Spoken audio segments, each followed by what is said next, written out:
Hello everyone, I am Pappu sir. Welcome to my YouTube channel Sania biology classes. तो आज हम आपके लिए लेके आए हैं मेल रिप्रोडक्टिव सिस्टम का जितनी भी ऑर्गन था, जिसका नाम था टेस्टिस। 4 ऑर्गन थे, यानी पुरुष प्रजनन तंत्र के 4 ऑर्गन होते हैं। एक होता है टेस्टिस, एक होता है सेसेरी डक्ट, एक होता है आपका जो है ग्लैंड्स, और एक होता है एक्सटर्नल जेनिटेलिया। तो उसमें से हम सभी ऑर्गन को फिगर में डायग्राम के द्वारा आप लोगों को समझाए थे। पिछले लेक्चर में काफ़ी इजी तरीके से समझाए थे। तो आज जो समझे थे उसे आप डिस्क्रिप्शन के रूप में प्रत्येक ऑर्गन का डिस्क्रिप्शन यानी परिभाषा और कार्य यानी फंक्शन आपको लिखना है। तो हम कोशिश कर रहे हैं छोटा सा सिंपल तरीके से आपको बताने का, जो आपके एग्ज़ाम के लिए काफ़ी इम्पोर्टेंट होगा, जो 2021 में होने वाला है। तो सबसे पहले ऑर्गन हम डिस्कस करेंगे टेस्टिस, और आज दूसरा डिस्कस करेंगे सेसेरी डक्ट। तो आज केवल इस लेक्चर में हम 2 ही ऑर्गन को डिस्कस करेंगे, एक टेस्टिस, एक सेसेरी डक्ट। ओके, तो पहले टेस्टिस आ जाते हैं। क्या होता है टेस्टिस? क्या है? यह एक प्राथमिक लिंग अंग है, जिसे आप अंग्रेजी में प्राइमरी सेक्स ऑर्गन कह सकते हैं, शॉर्टकट में PSO। यानी कि पुरुष का प्राथमिक लिंग अंग जो है वो टेस्टिस है, और स्त्री का जो प्राथमिक लिंग अंग है वो क्या है? ओवरी है, यानी अंडाशय। तो आपको ऑब्जेक्टिव में भी ध्यान रहे एग्जाम में बनाते समय कि पुरुष के लिए अगर प्राथमिक लिंग अंग की बात आएगी तो वहाँ टेस्टिस होगा, और स्त्री के लिए अगर आएगी तो वो ओवरी यानी कि अंडाशय होगा। तो यहाँ क्या है? टेस्टिस, यह एक प्राथमिक लिंग अंग है। प्राथमिक लिंग अंग कहने का मतलब होता है कि जिस अंग के बिना पुरुष प्रजनन में वो सक्षम साबित हो, अनकेपेबल फील करे या अनकेपेबल हो। यानी यदि कोई मेल क्या करता है कि रिप्रोडक्शन के प्रोसेस में इन्वॉल्व होना चाहता है या प्रजनन की क्रियाओं में अपनी भागीदारी निभाना चाहता है, तो उसके शरीर में टेस्टिस का होना अनिवार्य होता है। क्यों? क्योंकि टेस्टिस ही क्या करता है? जनरेशन को आगे बढ़ा सकता है, और टेस्टिस में ही स्पर्म का प्रोडक्शन होता है, जो सीमेन के थ्रू वो पेनिस से बाहर निकलता है। तो वो तरह तरह के बर्थ को भी वो क्या करता है कि प्रोड्यूस करवाने में मदद करता है। तो आज हम बात कर रहे हैं टेस्टिस, जो काफ़ी इंपॉर्टेंट ऑर्गन माना जाता है मेल का, नर का। तो कहते हैं क्या कि लिंग अंग आपने समझ लिया कि क्यों लिंग अंग हम इसे कहेंगे टेस्टिस को, वो आपने समझा।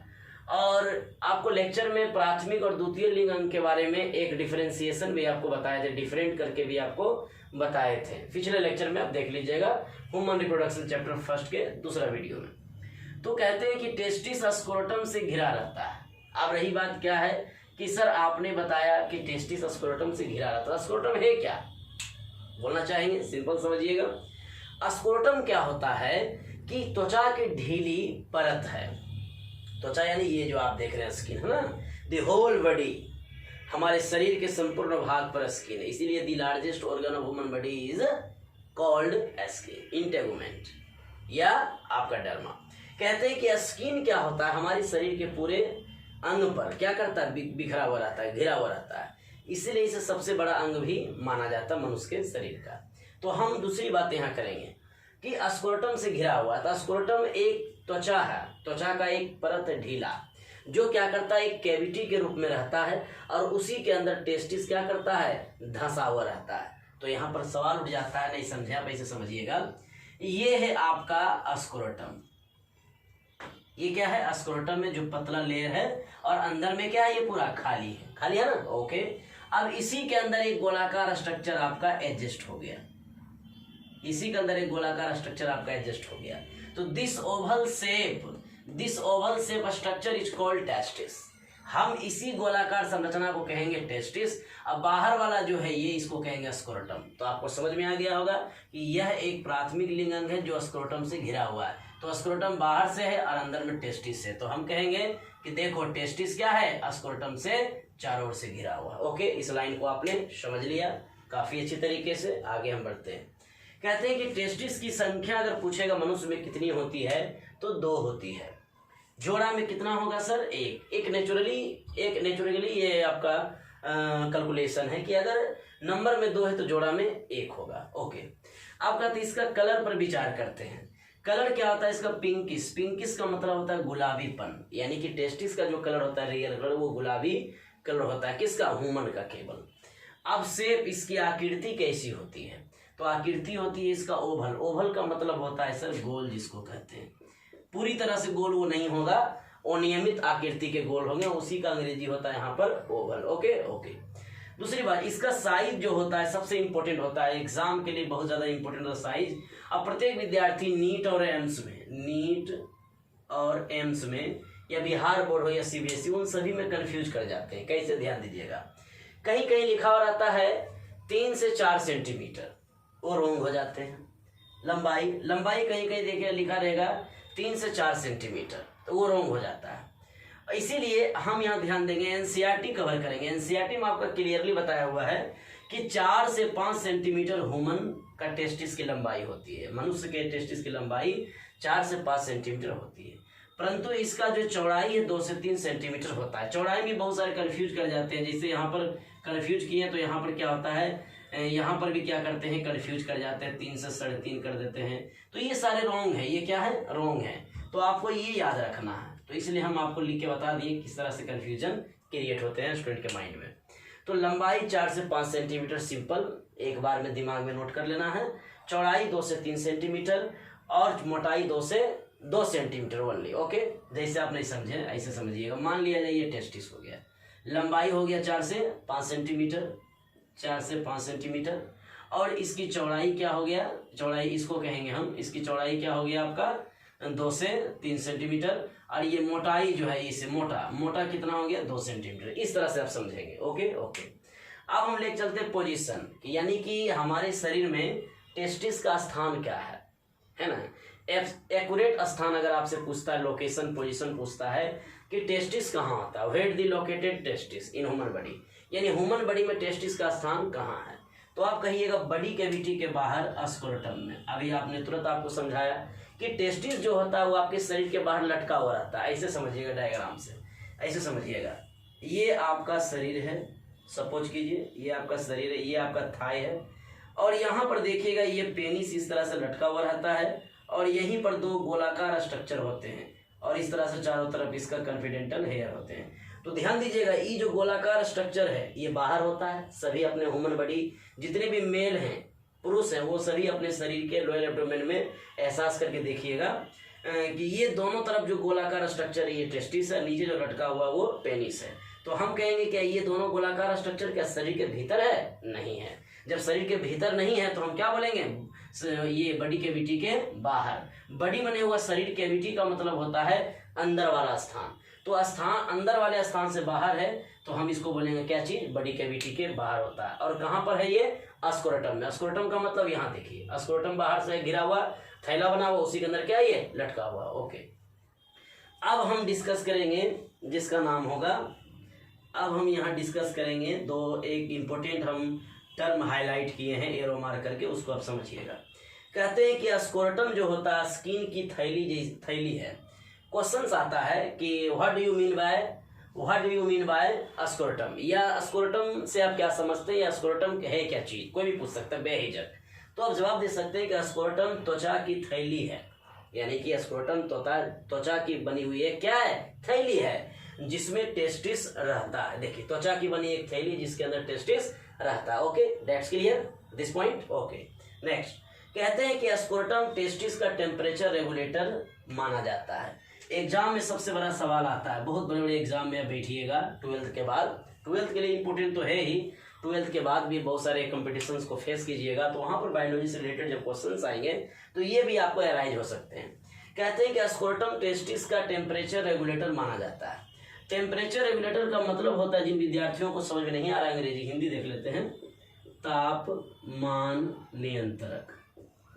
तापमान नियंत्रक माने आप समझते हैं नहीं, यानी कि आपके शरीर के टेम्परेचर को कंट्रोल करता है आपका हाइपोथैलेमस, ठंडा गर्म का एहसास दिलाता है। ओके, उसी तरह से कहता है क्या कि टेस्टिस जो हमारे शरीर के बाहर है, टेस्टिस जो है शरीर के बाहर है, तो टेस्टिस जब शरीर के बाहर है तो इसको कंट्रोल करने का काम कौन करेगा?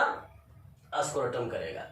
और स्क्रोटम कितना डिग्री सेल्सियस तापक्रम टेस्टिस को देगा? तो 2 डिग्री सेल्सियस। अब रही बात कि सर आपने 2 डिग्री सेल्सियस क्यों बताया कि स्क्रोटम से टेस्टिस लेता है, इसलिए क्योंकि 2 डिग्री सेल्सियस पर भी शुक्राणु अच्छी तरह से स्वस्थ शुक्राणु बनता है, और इससे ज़्यादा टेम्परेचर होने पर शुक्राणु बनने में रुकावट पैदा होती है, शुक्राणु जनन नलिका काफ़ी डिएक्टिव हो जाते हैं। इसी वजह से स्क्रोटम क्या करता है, 2 डिग्री सेंटीग्रेड तापक्रम किसको देता है, टेस्टिस को, क्योंकि वो आसानी पूर्वक शुक्राणु बना ले, इसलिए इसका नाम रखा था ताप नियंत्रक। यानी ज़्यादा ताप होगा तो उसको कम करेगा कौन, स्क्रोटम। ओके, और कम ताप भी है तो उसको रेगुलेट कौन करेगा, स्क्रोटम। इसलिए इसे कहा गया है, और स्क्रोटम को कहा गया, पल्ले बांध लीजिए अपने माइंड में कि स्क्रोटम को कहा गया टेस्टिस का टेम्परेचर रेगुलेटर। ओके। अब हम आगे देखते हैं, कहते हैं कि टेस्टिस में 250 कंपार्टमेंट होता है प्रत्येक टेस्टिस में, यानी कि टेस्टिस दोनों टेस्टिस मिला के नहीं, मेरा कहना है एक टेस्टिस में 250, फिर दूसरा टेस्टिस में भी 250, यानी एक जोड़ा टेस्टिस होता है, आपने आपको तुरंत यहाँ बताया। तो केवल एक टेस्टिस में 250 कंपार्टमेंट होता है। कंपार्टमेंट अगर आपको नहीं समझ में आ रहा तो यहाँ एक छोटा सा डायग्राम बनाते हैं, इसे फिर आपको डिटेल से टेस्टिस समझाएंगे ही। किस तरह का कंपार्टमेंट होता है, देखिए इस तरह से कंपार्टमेंट अल्टरनेट, इस तरह का जो कंपार्टमेंट है, इसी कंपार्टमेंट को कहा गया है क्या चीज, टेस्टिकुलर लोब्यूल्स। इसी कंपार्टमेंट को कहा गया टेस्टिकुलर लोब्यूल्स। तो इसकी संख्या कितनी होती है, एक टेस्टिस में 250 और दूसरा में भी, और सेकेंड टेस्टिस में भी 250, तो टोटल कितना हो गया 500। तो 500 कंपार्टमेंट दोनों टेस्टिस मिला करके होते हैं किसमें, मनुष्य के शरीर में। ओके। तो बहुत ही हाईलाइट क्वेश्चन से इसको ध्यान में रखिएगा। दूसरी बात, टेस्टिस का डिस्क्रिप्शन आपका हो गया कंप्लीट। अब हम आपको देखेंगे फंक्शन इसका क्या होता है। तो शुक्राणु, पहला फंक्शन, शुक्राणु का उत्पादन शुक्राणु जनन नलिका से करता है। ध्यान दीजिएगा, कहते हैं क्या, आप ध्यान दीजिएगा जरा गौर से इसको। कहते हैं क्या, एग्जाम में सवाल आता है कि टेस्टिस के 2 प्रमुख कार्य लिखें, तो आप कैसे लिखिएगा, शुक्राणु का उत्पादन शुक्राणु जनन नलिका से होता है। बहुत सारे विद्यार्थी हड़बड़ में क्या करते हैं, फंक्शन में लिखते हैं कि शुक्राणु का निर्माण या शुक्राणु का निर्माण करता है, लेकिन शुक्राणु का निर्माण टेस्टिस करता है, लेकिन टेस्टिस के किस जगह से होता है, एक्यूरेट फंक्शन नहीं लिख पाते हैं। तो हमने यहाँ रिपीट किया बार बार कि शुक्राणु का उत्पादन जो होता है वो टेस्टिस में ही होता है, वास्तव ही सही है, लेकिन कहाँ होता है, जगह क्या है, तो शुक्राणु जनन नलिका, जिसको आपने कहा अंग्रेजी में सेमनीफेरस ट्यूब्यूल्स, जो आगे हम डिस्कस करेंगे नेक्स्ट लेक्चर में। दूसरा function, male sex hormone Leydig cell से स्रावित होता है। मेल सेक्स यानी कि पुरुष के शरीर में जो टेस्टिस होता है उसके अंदर से हार्मोन निकलते हैं, टेस्टोस्टेरोन और एक होता है एंड्रोजन। ये 2 हार्मोन को कहा गया नर लिंग हार्मोन, यानी मेल सेक्स हार्मोन का हिंदी में कहते हैं नर लिंग हार्मोन, जिसका उदाहरण क्या है, टेस्टोस्टेरोन और एंड्रोजन।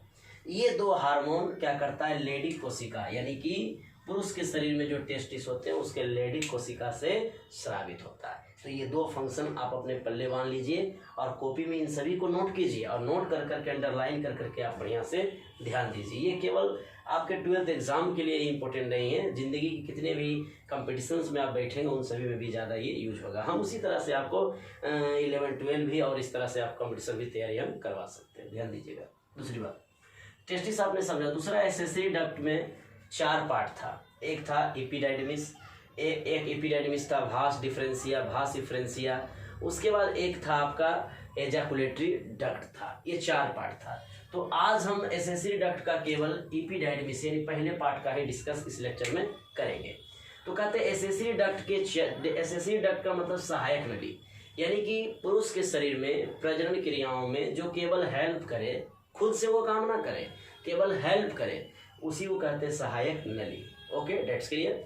तो अब कहते हैं सहायक नली जो होते हैं वो 4 पार्ट में डिवाइड होता है। एक एपिडाइडमिस, भास डिफरेंशिया, एक होता है आपका सेमिनल वेसिकल्स, और एक होता है आपका जिसका नाम क्या हो जाएगा, काफ़ी इंपॉर्टेंट है, जिसका नाम है एजाकुलेटरी डक्ट। तो नली के रूप में अगर बात आती है तो सेमिनल वेसिकल्स को हटा दिया जाता है, उसमें 4 ही आते हैं।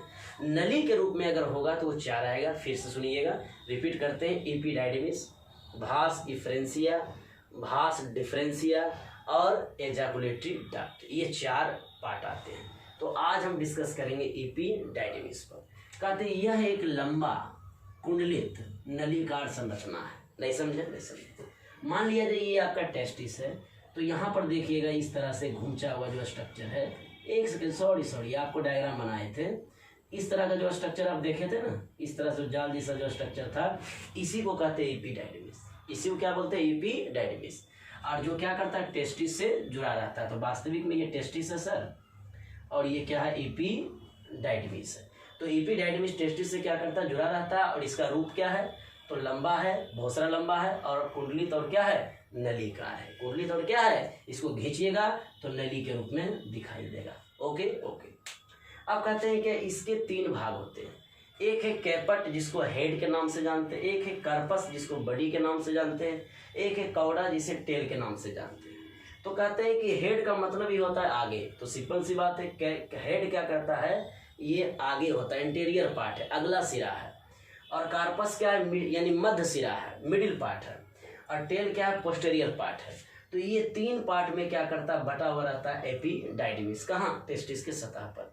अब रही बात कि सर आपने ये तीनों सिंपल वर्ड बताया, ये तो कोई बड़ी बात है नहीं, हम भी जान सकते हैं। हम बोलेंगे अगर आपके एग्जाम में आ जाए कि you had the position of कौड़ा, यानी कौड़ा क्या है, तो बोलिएगा ये एपिडाइडिमिस का पार्ट है। केम्मा पार्ट है, पहला है, दूसरा है, तीसरा है, तो तीसरा पार्ट है। कहाँ रहता है? तो सबसे पीछे रहता है। पोस्टेरियर का मतलब होता है पीछे, पोस्टेरियर का मतलब पीछे, इसका मतलब होता है बीच में, इसका मतलब होता है आगे। ओके, समझ में आगे? ओके।